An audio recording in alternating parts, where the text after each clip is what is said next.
नमस्कार. शनिवारच्या देशदूत संवाद कट्ट्यामध्ये तुमच्या सगळ्यांचं स्वागत. आत्ता आपल्या भारतासाठी खूप एक छान बातमी 5-6 दिवसापूर्वी आली की आपण वर्ल्ड कप T20चा जिंकला.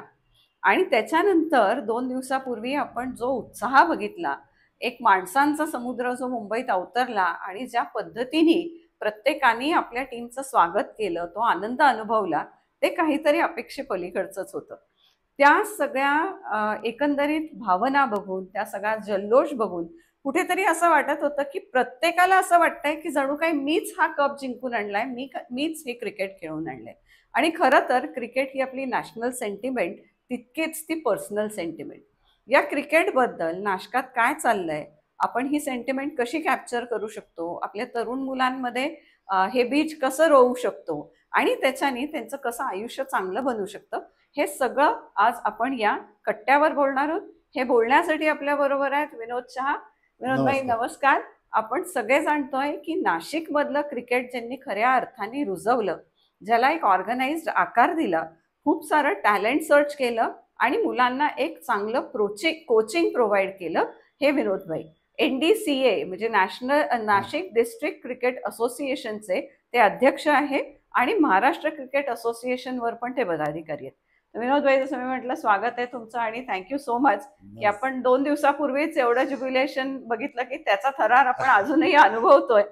तर हे किती इम्पॉर्टंट होतं. पहिले तर आपण आपल्या नॅशनल टीमचं बोलूयात की हाऊ इम्पॉर्टंट हे विन आपल्यासाठी एवढी इम्पॉर्टंट का होती. आपण जर बघितलं तर कुठल्याही टुर्नामेंटची विन ही इम्पॉर्टंट असते, पण त्यातल्या त्यात जो वर्ल्ड कपचा जर आपण विचार केला तर गेल्या 10-15-20 वर्षामध्ये आपली टीम वर्ल्डची चॅम्पियन टीम सारखी आहे, पण आपण प्रत्येक वेळेस वर्ल्ड कप जिंकू शकलो नाही. कारण वर्ल्ड कप जिंकण्यासाठी फक्त टॅलेंटच नाही लागत, तर त्याच्याबरोबर बाकीच्या सगळ्या सराउंडिंग गोष्टी लागतात. आणि त्यामुळेच विश्वचषक जिंकणं हे एक फार मोठी गोष्ट असते. आणि आपण हा जो T20 वर्ल्ड कप जिंकला, त्याच्यातली जी फायनलच्या पद्धतीने जिंकली, त्याच्यामुळे नक्कीच भारतासाठी एक फार मोठा आनंदाचा क्षण हा होता. तो त्या पद्धतीने साजरा केला. BCCIने सुद्धा त्याला त्याप्रमाणे रिवॉर्ड सुद्धा दिला. बरोबर. आणि नक्कीच जर क्रिकेटचं तुम्ही मागे बघितलं असेल तर भारतामधलं क्रिकेट जेव्हा जेव्हा तुम्ही वर्ल्ड कप जिंकले, त्याच्यानंतरचं क्रिकेट हे चेंज होत गेलं, एक इम्प्रूव्हमेंट होत गेली. 83 पूर्वी भारतात क्रिकेट फार कमी होतं, पण ज्यावेळेस आपण 83चा वर्ल्ड कप पहिल्यांदा जिंकलो, त्याच्यानंतर खऱ्या अर्थानं जर पाहिलं तर भारतात क्रिकेटची पायामुळं रुजली गेली.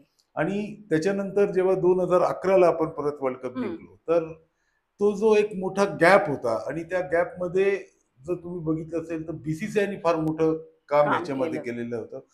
फायनान्शियल, मला आठवतं का ज्या वेळेला आपण 83चा वर्ल्ड कप जिंकला, तर आलेल्या खेळाडूंचा सत्कार करण्याची परिस्थिती सुद्धा BCCIची नव्हती. बरोबर. आणि त्यावेळेस आपण लता मंगेशकरचा शो घेऊन त्याच्यातनं रेव्हेन्यू जमवून त्या प्लेअरचा सत्कार करू, अशी परिस्थिती होती. बरोबर. आणि आज आपण बघितलं तर BCCI फायनान्शियली सुद्धा एवढं सक्षम झालेलं आहे, तर त्यांनी 1,200 कोटी रुपयाचं एक बक्षीस टीमला दिलं.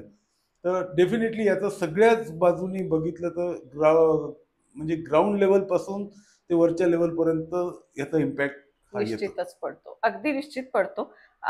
या शेवटच्या सामन्यात आणि या थ्रू आउट द टुर्नामेंटमध्ये एक जे प्रत्येकाने बोललं गेलं आणि प्रत्येकाला जे जाणवलं, ती आपली टीम एक टीम म्हणून खेळली.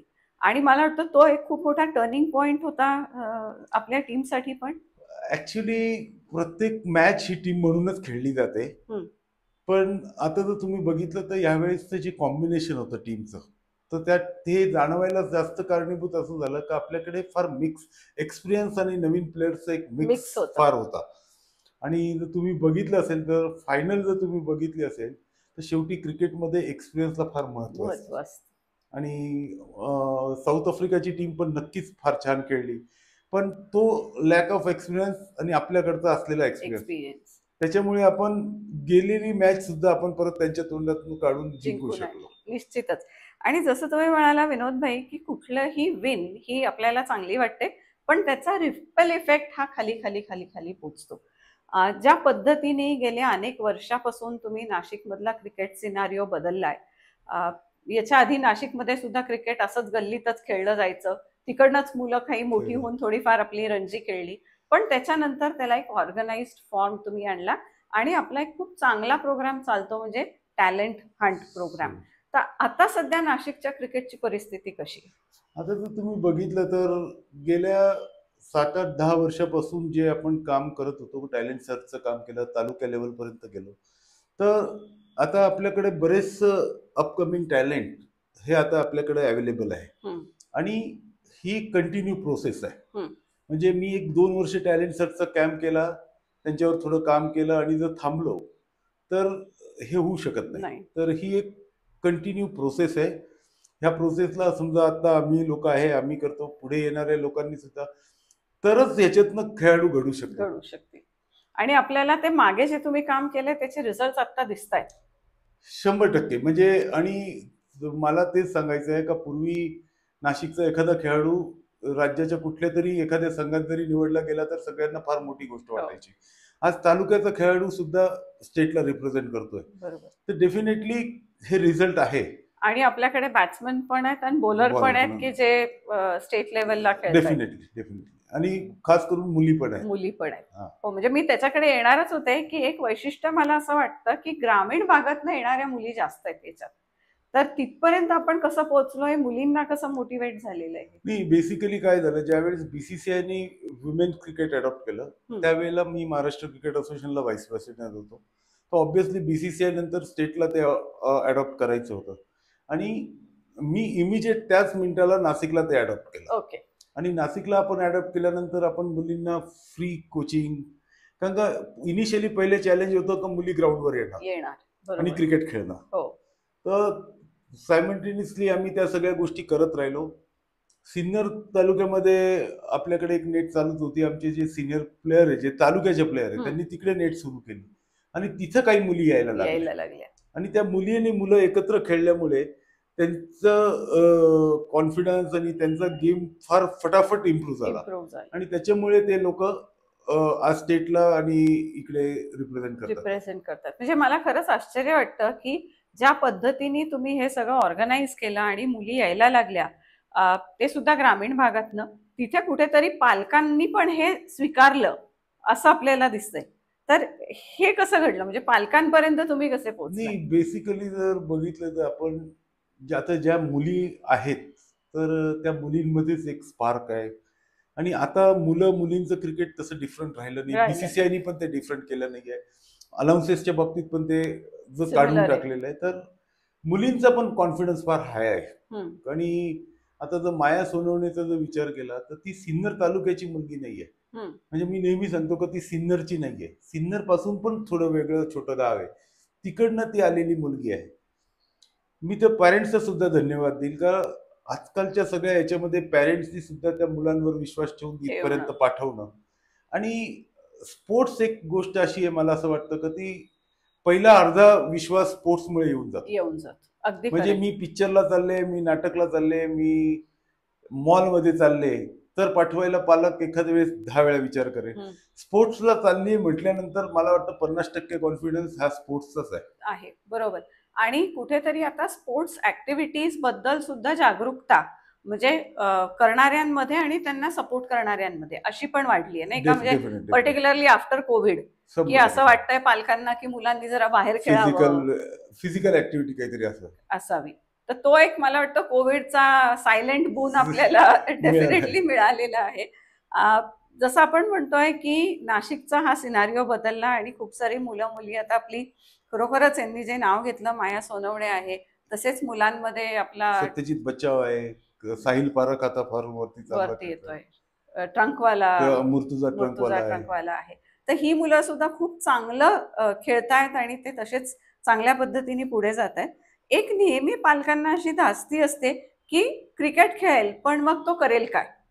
तर क्रिकेट खेळून पण आयुष्य घडू शकतंय हे मला आता असं वाटतं कुठेतरी पालकांनी समजण्याची गरज आहे. तर काय एव्हेन्यूज असतात, म्हणजे क्रिकेट खेळून फक्त एक तर स्टेट नॅशनल लेवलला ज्याच्यात स्पार्क आहे, टॅलेंट आहे तो जाईलच, पण अदरवाईज जॉब ऑपॉर्च्युनिटीज पण या मुलांना मिळतात ना? बेसिकली मी तुम्हाला त्याच्यात एक असं गोष्ट सांगेन का क्रिकेट हा एक टीम इव्हेंट आहे. माझा पर्सनल अनुभव असा आहे का MBA करणं आणि क्रिकेट खेळणं हम्म. हे सुद्धा एक सारखंच आहे. सारखंच आहे. कारण का मी बघितलंय का स्पोर्ट्समन बेसिकली जे स्पोर्ट्समन बिझनेसमध्ये आले, जे स्पोर्ट्समन जॉबमध्ये होते, तर त्यांना त्या गेमचा बराच ऍडव्हान्टेज. एक तर सगळ्यांबरोबर तुम्हाला काम करायची सवय सवय असते, येते. मेहनत करायची सवय असते, राईट. डिसिप्लिन एक असतो. डिसिप्लिन असते. तर या सगळे ज्या व्हॅल्यूज आहेत त्या व्हॅल्यूज तुम्हाला ज्या क्रिकेटमधनं मिळालं तर तुमच्या आयुष्यात ह्या 100% कुठे ना कुठे तुमच्या आयुष्यात तुम्हाला अगदी कामाला उपयोगी येणार आहे. पडतात. खरंय.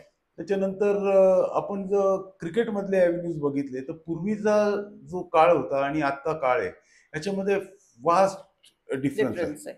आता तुम्ही बघितलं का एक क्रिकेटर जेव्हा समजा डिस्ट्रिक्ट लेवलला खेळला त्याला कोच अपॉर्च्युनिटी आहे, त्याच्यानंतर त्याला फिटनेस ट्रेनरची अपॉर्च्युनिटी आहे, त्याला जॉबची पण अपॉर्च्युनिटी आहे. बरोबर. तर रणजी ट्रॉफीला आता जे मानधन वगैरे मिळतं तर साधारण एक सीझन खेळला तर खेळाडूला 25 लाख रुपये मिळतात.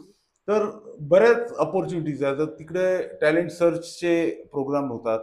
तर प्रत्येक ठिकाणी आता जे खेळाडू आहे तुम्ही बघितलं असेल तर बीसीसीआयच्या प्रत्येक ह्याच्यामध्ये ते खेळाडू आता इन्व्हॉल्व्ह होतात. मॅचेस होतात, इव्हेंट होतात. त्या इव्हेंटमध्ये पण क्रिकेट बॅकग्राऊंड वाल्याला फर्स्ट प्रेफरन्स असतो. डेफिनेटली. आणि जसं सर म्हणतायत की एक लाईफस्टाईल तुमचा तयार होत आहे. जेव्हा तुम्ही क्रिकेट खेळताय तेव्हा एकसंघाने खेळताय, फोकसनी खेळताय.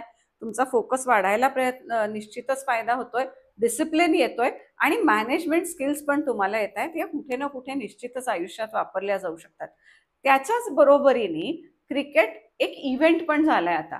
तर हे स्किल्स तुम्हाला ते ऑर्गनायझेशनल स्किल्स तो इव्हेंट मॅनेज करण्यात किंवा स्पोर्ट्स इव्हेंट मॅनेज करण्यात असे पण वापरू शकता तुम्ही. डेफिनेटली. कारण का एक सगळ्यात महत्वाचं म्हणजे सगळ्या टीम बरोबर काम करायची सवय लागते. म्हणजे मग तो इव्हेंट असो किंवा मॅच असो किंवा अनेक दुसऱ्या कुठल्या तरी ग्रुप ऍक्टिव्हिटी असो. बरोबर. तर पहिले माणूस तिकडेच तयार असतो का तो सगळ्यांचं आपला जो लीडर असतो किंवा जो कॅप्टन असतो त्याचं ऐकायचं असतं. राईट. या सगळ्या व्हॅल्यूज मला वाटते त्याच्यासाठी फार इम्पॉर्टंट आहे. अगदी खरंय. म्हणजे तो मॅनेजर टीमचा म्हणून काम करू शकतो, तो ग्राउंड्समॅन म्हणून काम करू शकतो, तो लाईट्सच्या मध्ये काम करू शकतो. कारण की तुम्हाला खेळताना खूप सारे लाईट्स पाहिजे. तर एक टेक्निशियन म्हणून तो काम करू शकतो, तो रेफरी म्हणून काम करू शकतो, त्याच्या परीक्षा असतात. तर याच्यात सुद्धा मला वाटतं पालकांनी आणि पर्टिक्युलर आपण आता बोलतोय की जेव्हा पालक मुलांना म्हणतायत की नाही रे तू इंजिनिअरिंग कर किंवा तू अमकाच कोर्स कर, तर अशा ह्याच्यात मुलांना जर का ते चांगलं खेळत असतील तर आपण निश्चितच असं आवाहन करूयात की मुलांना खेळू द्या आणि त्याच्या हिमतीवर तो निश्चितच आयुष्यात पुढे जाईल असा विश्वास त्या मुलावर ठेवा. सर, हे सगळं आपण करतोय, आतापर्यंत आपण आलोय, मुलांना खूप सारी दिशा मिळालेली आहे. इथून पुढे तुमचं काय प्लॅनिंग आहे? नाशिक डिस्ट्रिक्ट क्रिकेट असोसिएशनला जे बरंच काही अचीव्ह केलंय त्याच्यापेक्षा आणखीन काय? नाही, आता काय असतं का मी तुम्हाला पहिलेच सांगितलं का ही एक कंटिन्यू प्रोसेस आहे. एक गोष्ट आपण केली ती सक्सेस झाली म्हणून पुढचं सगळं भविष्य चांगलंच होईल असं नसतं. ही कंटिन्यू प्रोसेस आहे. आता कसं झालं का पूर्वी नाशिकला कुठेच प्रॅक्टिसची जास्त सोय नव्हती. त्यावेळेला आपण गोल्फ क्लबवर आणि महात्मा नगरवर या नेट्स चालू केल्या का पोरांना मुलं तिकडे यायला लागले. आता काय झालंय का आता आपण बरंचसं स्प्रेड केलंय. कारण का टाइम हा एक फार इसेन्शियल झालाय. आता मुलांची स्कूल्स आणि टाइम वगैरे तर प्रत्येक एरियामध्ये त्या फॅसिलिटीज डेव्हलप झाल्या पाहिजे. आता प्रत्येक फॅसिलिटीज डेव्हलप झाल्यानंतर प्रत्येक ठिकाणी तेवढे कोच असले पाहिजे. बरोबर. आणि कोचिंग हा एक फार मोठा आस्पेक्ट आहे.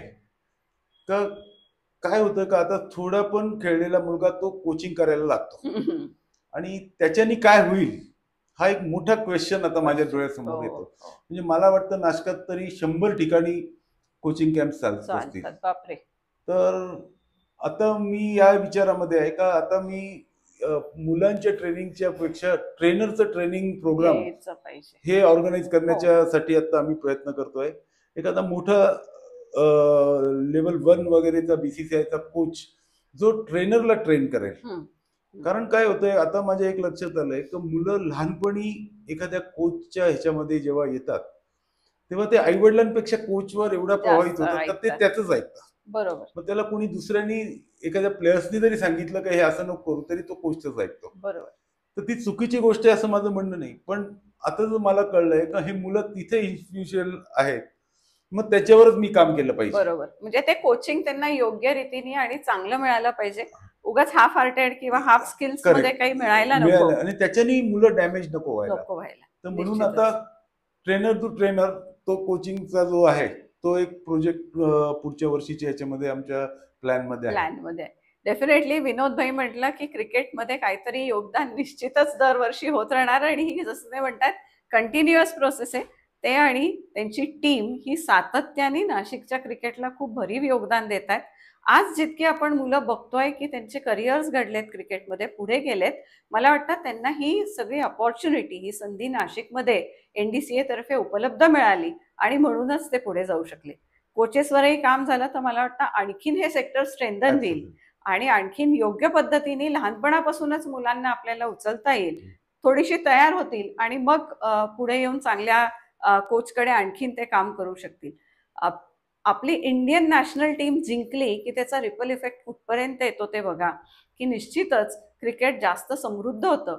क्रिकेट किंवा क्रिकेटर, तो स्पोर्ट्स पर्सन समृद्ध झाला की त्याचं आयुष्य एका अर्थाने, खऱ्या अर्थाने समृद्ध होतं.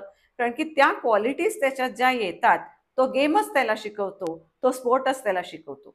मुलांनी असंच चांगलं खेळत राहावं, त्यांना घरून तो सपोर्ट मिळावा आणि इकडनं NDCA कडनं ते सगळं टेक्निकल ट्रेनिंग आणि टेक्निकल अपॉर्च्युनिटीज त्यांना मिळाव्या, अशीच आपण अपेक्षा करूयात. विनोद भाई, तुम्ही करताय ते काम निश्चितच कौतुकास्पद आहे आणि त्याला खूप साऱ्या शुभेच्छा. थँक्यू.